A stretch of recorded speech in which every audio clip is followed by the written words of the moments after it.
दोस्तों, कैसे हैं आप सब? उम्मीद करती हूँ सभी अच्छे होंगे। स्टोरी सुनने के लिए हमारे चैनल को लाइक एंड सब्सक्राइब करें। ये स्टोरी का 15 भाग है। अगर आपने इसका पिछला एपिसोड नहीं देखा है तो हमारे चैनल पे अपलोड है, आप जाके ज़रूर देखें। और सॉरी कि मैंने वीडियो बहुत लेट अपलोड किया है, क्योंकि आप लोगों को पता है हम लोग का त्यौहार था, इसकी वजह से मैं वीडियो अपलोड नहीं कर पा रही थी। लेकिन आपसे आप लोगों को रेगुलर वीडियो मिलेगा और आप लोग स्टोरी सुनते रहें और मुझे सपोर्ट करते रहें। तो चलिए स्टोरी स्टार्ट करते हैं। अभी तक आप लोगों ने देखा कि उस्मा की नज़र कायरा के कपड़े पे पड़ती है। इतने में विराट और कायरा उन सब के पास पहुंच जाते हैं। अब आगे उस्मा, अरे बेटा कायरा, तुमने वो साड़ी नहीं पहनी। इससे पहले कि कायरा कुछ बोलती, विराट बीच में ही, पूरी हक से, क्योंकि ये मैंने पसंद किया है और मैं चाहता था कि ये यही पहने। उसकी बात सुनकर कायरा को खांसी आ जाती है। उसके साथ साथ बाकी घर वाले भी हैरानी से विराट की तरफ देखते हैं। विराट को भी सबकी नजरें अपने ऊपर महसूस हो रही थी। वो कोई बहाना बनाकर वहां से चला जाता है और पार्टी में आए हुए बाकी लोगों से मिलने लगता है। भूपेंद्र और अनुपम भी बाकी मेहमानों से मिलने लगते हैं। रह जाते उस्मा, गुंजन, कायरा और राहुल। वाह भाभी, भाई की पसंद तो कमाल की है, बहुत बहुत सुंदर लग रही हो आप। गुंजन उसकी तारीफ करते हुए बोलती है। आखिर भाई किसका है? राहुल भी अपने कॉलर झटकाते हुए बोलता है। गुंजन, मुझे तो यकीन ही नहीं हो रहा कि भाई ने ये ड्रेस पसंद की है। वो इन चीज़ों से इतना दूर भागते हैं कि पूछो मत। राहुल, ओए गुंजन की बच्ची, तू क्या कहना चाहती है? हमारी भाभी क्या किसी से कम है? वही इतनी खूबसूरत है कि विराट जैसा अकरू भी पिघल जाए। दोनों की बात से कायरा के गाल शर्म से लाल हो गए थे। उसको गुंजन की बात याद आती है। मुझे तो यकीन ही नहीं हो रहा कि भाई ने ड्रेस पसंद की है। वो तो इन चीज़ों से हमेशा दूर भागते रहते हैं। ये सुनकर कायरा को कुछ याद आता है, जिसे सुनकर उसके होठों पे दबी दबी हंसी तैर जाती है। याद आता है कि जब विराट उसे लेकर मॉल में गया था, तब ड्राइवर मॉल के सामने गाड़ी रोकता है। विराट कायरा को लेकर गाड़ी से बाहर आता है और वैसे ही उसके कंधे पे हाथ रखते हुए अंदर जाता है। उसे एक शोरूम में ले जाता है। रात काफ़ी हो गई थी, वहाँ पर उन दोनों के अलावा कोई नहीं था। चलो अब जल्दी से अपने लिए कुछ पसंद कर लो। विराट अपने फ़ोन में घुसते हुए बोलता है। क्या मतलब? मैं जल्दी से पसंद कर लूँ? कुछ पसंद आएगा तब तो लूँगी, कुछ भी उठाकर पहन लूँ, कायरा तमतमाते हुए बोलती है। विराट धीरे से बड़बड़ाते हुए, किस मुसीबत में फंस गया हूँ मैं? अच्छा ठीक है, जो करना है जल्दी करो।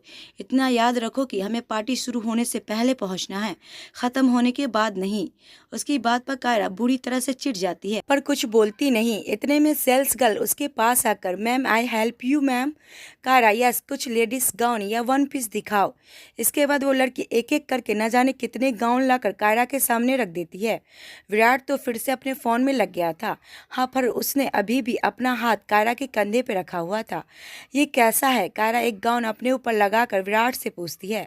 विराट उसकी तरफ बिना देखे, देखो ये सब चोचले मुझसे नहीं होंगे, मुझे नहीं समझ आता ये सब, तुम खुद ही देख लो, बट थोड़ा जल्दी, वो अपने फ़ोन में लगा ही बोलता है। कायरा तुरंत उसका फ़ोन छीनते हुए, लिसन मिस्टर सेडियल, हेल्प तो तुम्हें मेरी करनी होगी, वरना मैं कुछ सेलेक्ट नहीं कर पाऊंगी, लगभग वो उसे धमकाते हुए बोलती है। उसकी ये बात सुनकर सेल्स गर्ल के होठों पे दबी दबी मुस्कान तैर जाती है। उसकी मुस्कान देख के कायरा एकदम से चुप हो जाती है, पर अगले ही पल वो धीरे से विराट के कान में फुसफुसाते हुए, अगर तुमने मेरी हेल्प नहीं की तो मैं दादाजी से कह दूंगी। ये सुनकर विराट गुस्से से उसे घूरता है।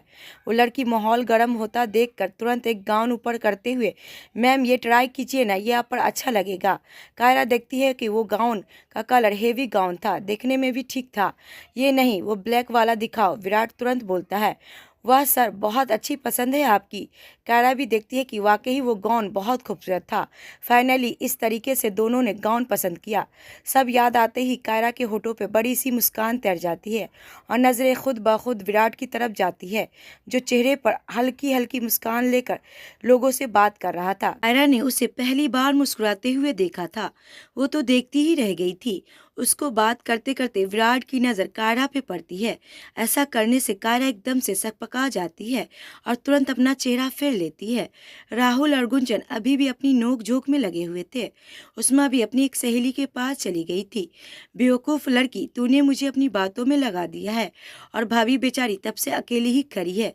जाकर भाभी के लिए जूस या कोल्ड ड्रिंक लेकर आ, बात बनाने में बस गुंचन, सिर्फ भाभी के लिए जा रही हूँ, पर तेरे लिए कुछ नहीं लाऊंगी।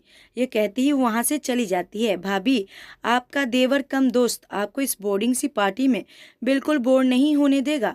उसकी बात सुनकर कायरा को हंसी आ जाती है।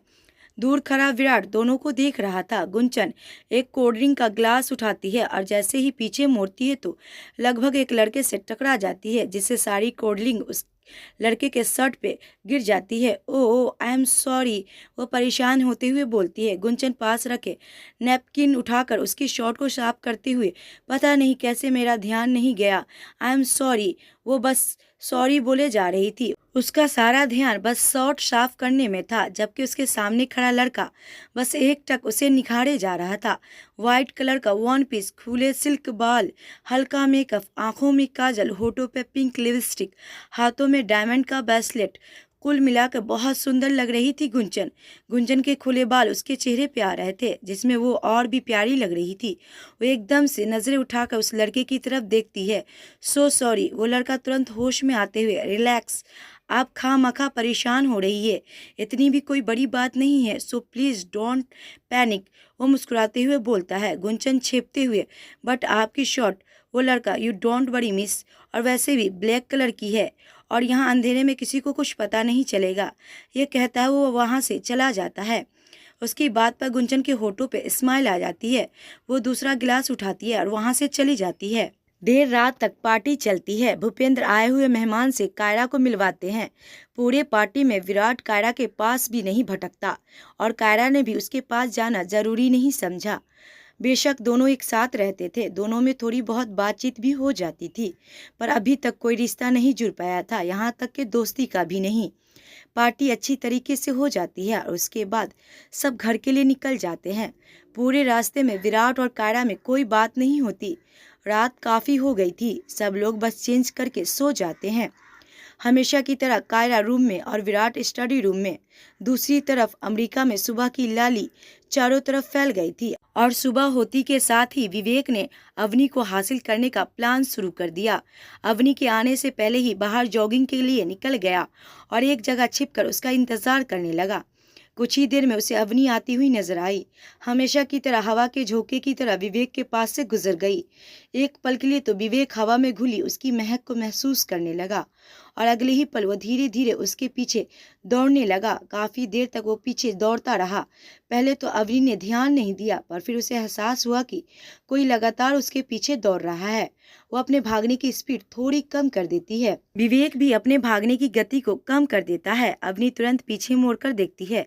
विवेक जैसे जानता था कि अवनी ऐसा ही करेगी। वो तुरंत अपनी कातिलाना स्माइल अपने चेहरे पर लाते हुए, हेलो, आई होप आज तुमने मुझे पहचान लिया होगा। अवनी बिना कुछ बोले अपना चेहरा फेर लेती है और वापस तेजी से दौड़ने लगती है। विवेक भी उसके साथ दौड़ते हुए, अरे हाँ या ना में तो बोल ही सकती हो।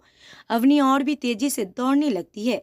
इतने में कि विवेक पीछे रह जाता है। वो एक जगह रुककर तेज तेज सांस लेते हुए, कम से कम नाम तो बता दो मिस, वो जोर से चिल्लाकर बोलता है। उसकी आवाज़ अवनी के कानों तक पड़ती है, पर उसे अनसुना करते हुए आगे बढ़ जाती है। विवेक वहीं खड़ा होकर, ये पहली लड़की है जिसका नाम पता करने में मुझे इतने दिन लग गए, पर जो भी हो, इसे अपना बनाने में जो मज़ा आएगा ना, उसकी बात ही अलग होगी। मन में वो अवनी के बारे में सोचते हुए वापस घर चला जाता है और कॉलेज के लिए रेडी होने लगता है। कुछ ही देर बाद वो कॉलेज के लिए निकल जाता है। अवनी को बिल्कुल नहीं पता था कि विवेक ने हर जगह उसका पीछा करके उसके बारे में सब पता कर लिया है। खैर, अवनी पहले कॉलेज पहुंच जाती है और अपनी सहेली के साथ बात करते करते अपनी क्लास में। थोड़ी देर बाद विवेक भी कॉलेज पहुंच जाता है और वो भी सीधे क्लास में। अवनी उस वक्त अपनी गर्दन झुकाकर किताब में झुकी हुई थी। उसे विवेक के आने का कुछ पता नहीं चलता। विवेक उसके पीठ पीछे वाली सीट पे बैठ जाता है। इंडिया में रात के गहरे साये में जहाँ सब सो रहे थे, वहीं वर्षा को नींद नहीं आ रही थी। उसको बहुत बेचैनी हो रही थी। उसका पूरा शरीर पसीने में भीग गया था और सर का दर्द तो मानो उसकी जान ही ले लेगा। यहाँ तक कि उसको सांस लेने में भी तकलीफ हो रही थी। वो अपने डॉक्टर को फ़ोन करती है और उसे सारी बात बताती है। डॉक्टर, अभी तुम दवाई ले लो, पर कल सुबह सबसे पहले मेरे पास आना, मुझे फिर से तुम्हारा टेस्ट करना होगा। इतना कहकर वो फ़ोन कट कर देता है और सामने रखे सूटकेस को देखने लगता है। उसके माथे पे पसीने की बूंदें उभर आती है, जिसे रुमाल से साफ करते हुए वो किसी को फ़ोन करता है। पहली रिंग जाने पर ही कोई फ़ोन उठा लेता है। पैसा मिल गया ना? सामने से कोई बोलता है। जी जी मिल गया, डॉक्टर कांपती आवाज़ में बोलता है। तो बस जैसा मैं कहता हूँ वैसे करते जाओ, पैसा और मिलता रहेगा। वो अपनी जहरीली हंसी हंसते हुए बोलता है।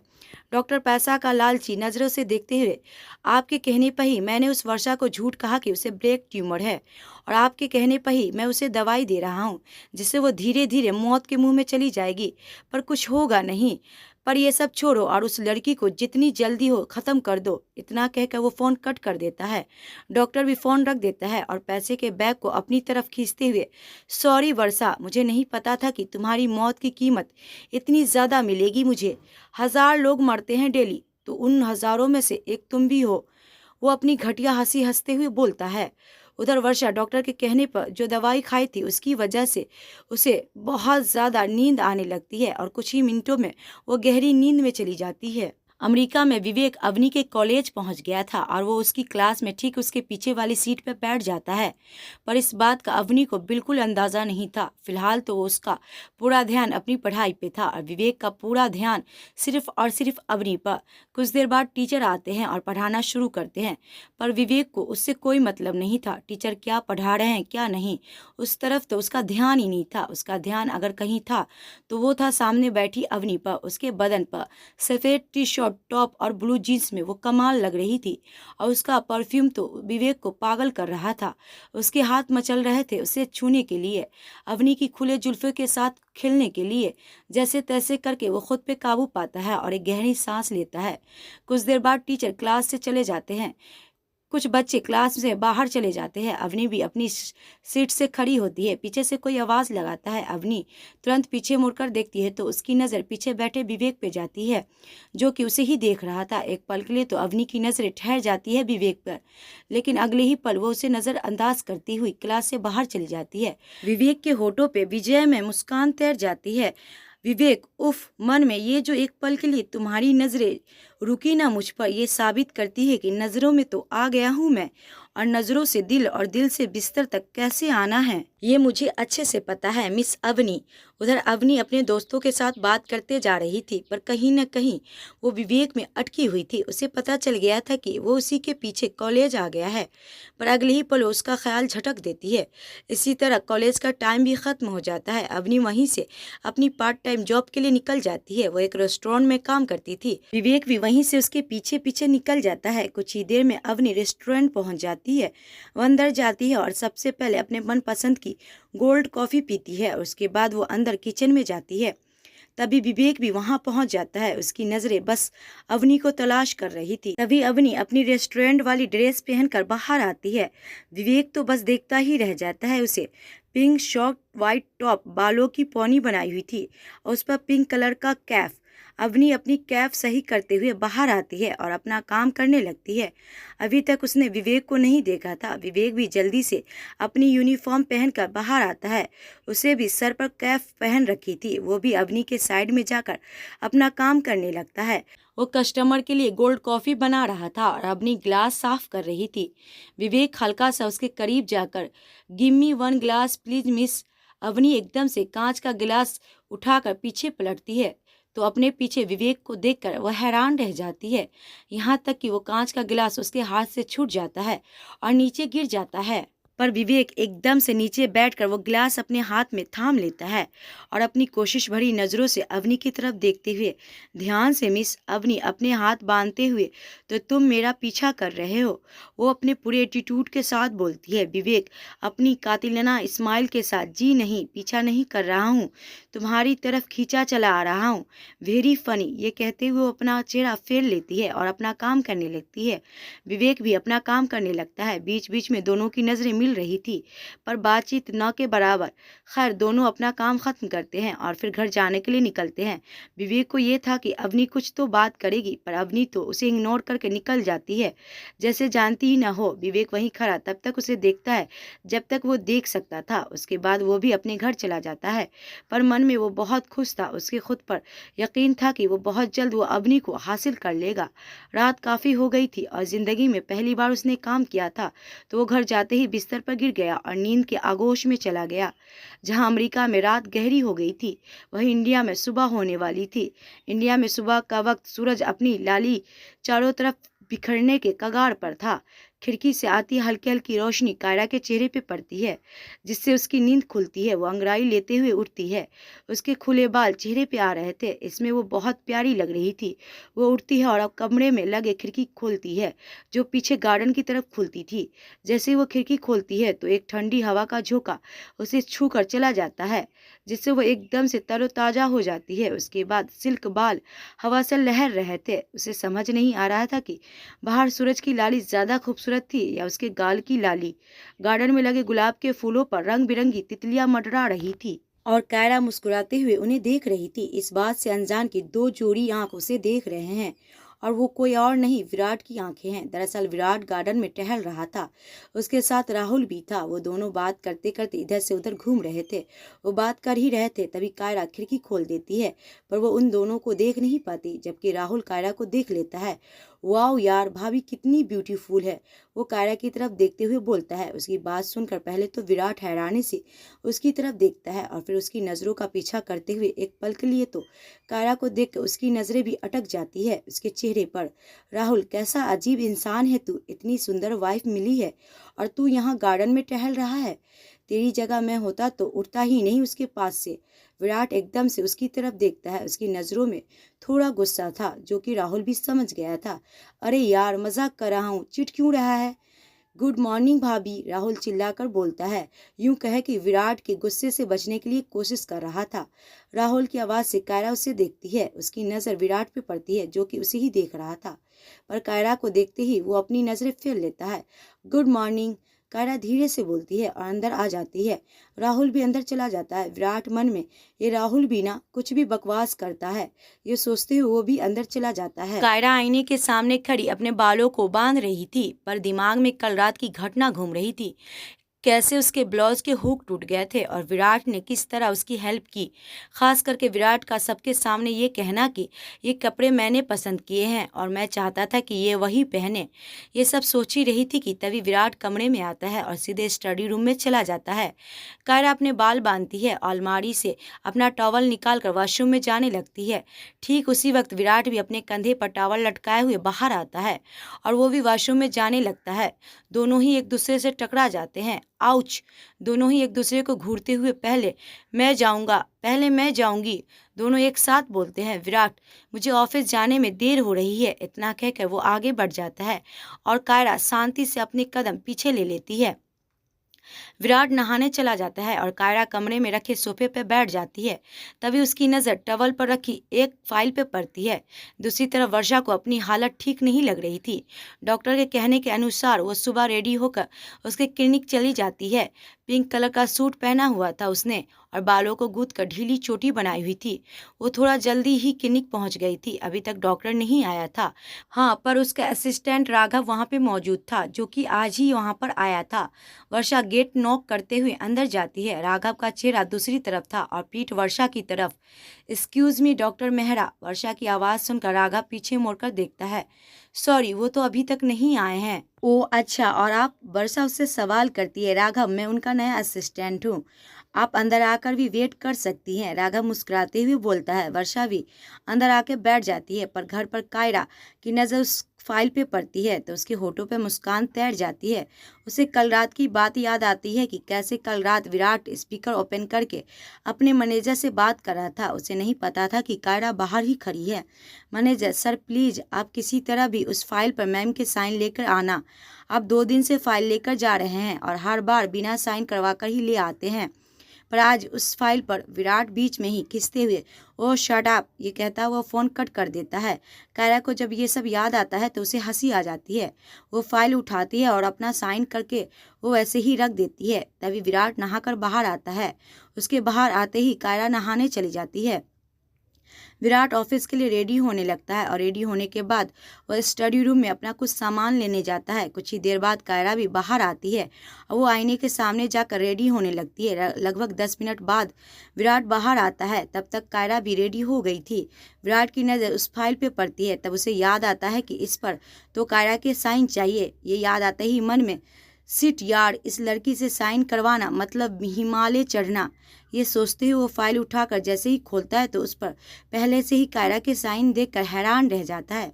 वो झट से कायरा की तरफ देखता है जो कि अनजान बनकर अपना काम कर रही थी, पर ना चाहते हुए भी उसकी नज़र विराट पे चली जाती है। विराट फाइल बंद करता है और हल्की सी मुस्कान अपने चेहरे पे लाते हुए कायरा की तरफ देखता है। बदले में कायरा भी हल्का सा मुस्कुरा देती है। शब्द ना सही पर दोनों कुछ न बोलकर भी काफ़ी कुछ बोल गए थे एक दूसरे से। एक दूसरे का छोटी छोटी हेल्प करना क्या एक दूसरे के दिल में प्यार ला पाएगा, हम देखेंगे नेक्स्ट पार्ट में। तब तक के लिए नमस्ते।